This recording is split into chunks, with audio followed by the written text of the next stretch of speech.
as those inside a U.S. nuclear-powered submarine. But tonight, in a KTVU exclusive, we'll show you what most people have never seen. In the Pacific, there are 23 attack submarines stationed at Pearl Harbor. 8 attack missile subs are stationed off Bangor, Washington. But when they are at sea, they vanish. Here's part 1 of Steel Shark.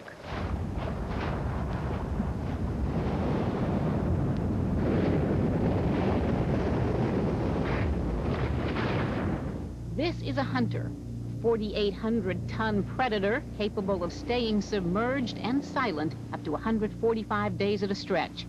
It's a black and ominous-looking nuclear-powered attack submarine, a covert warship, a killer. During the first 2 world wars, 80% of the ships that were sunk by submarines. During Fleet Week last month, the USS Pintado slipped quietly through the Golden Gate. It is eerie, it is imposing, and it is secret. The thousands of people who flocked into the Alameda Naval Air Station to see the aircraft carriers would not see the insides of this nuclear submarine. So come along with us tonight for a rare look.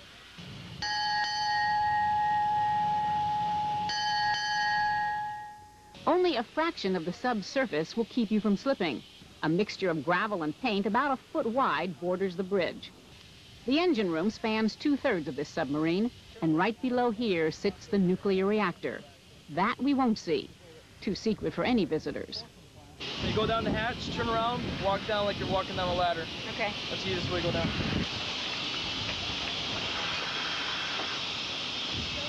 Focus. Yeah. Keep your hands on something at all times. Like gazelle. Whoa. You don't like tight places. I don't recommend it. Watch your way through, hit somebody. The first words you learn to say, excuse me, excuse me. Submariners spend much of their time at sea doing this. And if there's not much room for walking, there's even less room for everything else. I'm aboard here with 130 men. We only have rooms for 1 dryer for the whole crew. That's what we use in space, right? And if you walk the entire sub, you'll find only 4 toilet showers for the entire crew. It's unusual to go 2-3 days without freshening up. The captain may have his own bathroom, but his dining room doubles as an operating table in emergency. A file and out pop the surgical lights. How do you cope? My recommendation to anyone who comes on board when I interview them is that work hard, get your job done, and then go to sleep. But how? Once I hit the line out of the bunk. Some say themselves repeatedly in the head, waking up from nightmares. Then there's the snoring. One of the last ones are real bad. Sometimes you just wake them up, and by the time they start snoring again, you're asleep again. So. Some even sleep under caution signs in a noise hazard area, warning of potential ear damage when those operate. But to be assigned a bunk of your own anywhere is lucky. With fewer bunks than men, some have to share. 3 to a bunk, sleeping shifts. The submarine makes its own air and generator. The only is the shovel. The bomb is dangerous. The only length of time a nuclear-powered sub can stay submerged is the food supply. The fresh fruit and vegetables go in just over a week. Then it's pizza and more pizza. Cook Spencer J. Lee from New Orleans says his specialty is beef, broccoli, and creativity.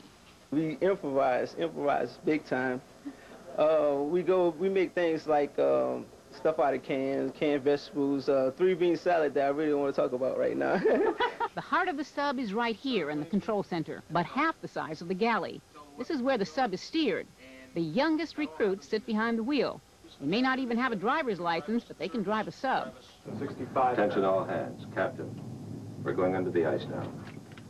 In the 1968 film Ice Station Zebra, starring Rock Hudson, we aren't sure who is steering this sub or from where, but it wasn't stretching the truth by breaking through the polar ice cap.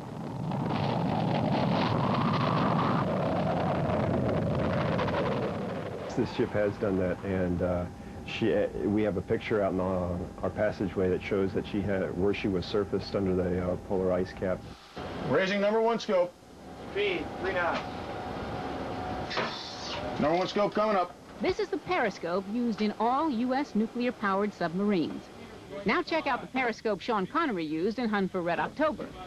Pretty snazzy, but it's also pretty phony. And the next time you see the movie Crimson Tide, which was not made with the cooperation of the Navy, ask yourself this: where did all these guys come from? Now count how many men you see squeeze under the bridge in this scene from Ice Station Zebra. 1, 2, 3, 4, 5, 6, 7. But what you don't see is this. I'm standing on the edge of a narrow ledge where there's barely room for me, let alone crowd. And Hollywood doesn't tell you what an adventure it is just to get here. I'm really worried about getting back down. No, don't worry about that. My leg is shaking so bad. The climb is 3 stories straight up the inside of a narrow tube in the sub, where one ladder ends 3 feet below where the next one begins. From the bottom, you can't even see the top. Are you okay? Yeah, I'm a little scared. Okay, I got you. I'm right here. Let me get you to put your arm right on the other side of this cable. That's what you're stuck on. Come on, nice and easy. There you go. Now you got a solid platform under you. What you do, Okay. you look down, there's a step. Okay. About 3 feet, so don't worry if you don't feel it at first. I'll guide your feet out I'm stuck. there. There you go.